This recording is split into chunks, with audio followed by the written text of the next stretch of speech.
In the last podcast, I explored the relationship between affect and meaning, as Freud saw it at the turn of the last century, and then how Daniel Stern related to it from a more recent developmental standpoint.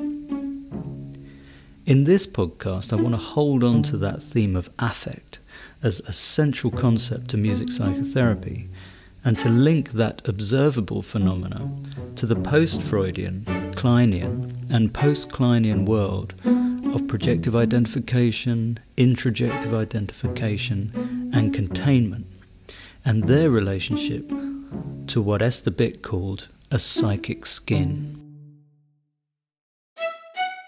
Esther Bick described how a baby in its first 6 weeks of life is in a symbiotic state with the mother and unintegrated in itself, unable to differentiate their emotional life from bodily experience, and needs an outside object into which they can project, which when re-introjected performs the function of containment.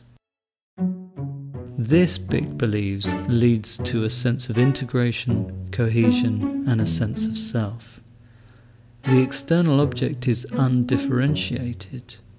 It's composed of experiences of continuous interaction between a physically and emotionally holding and mentally containing mother and the surface of the infant's body as a sensory organ.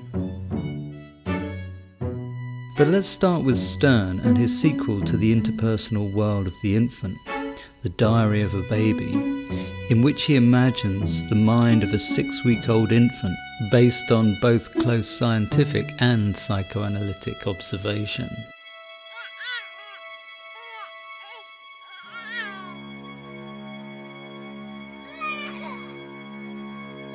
As Joey's hunger grows, it begins to superimpose its own order on the disorganization. He breathes faster, sharper, more jaggedly. Soon his voice, the vocalizations that made the cry sound, come into play. Joe is breathing like the wind, and his cry, the sound, are not yet integrated.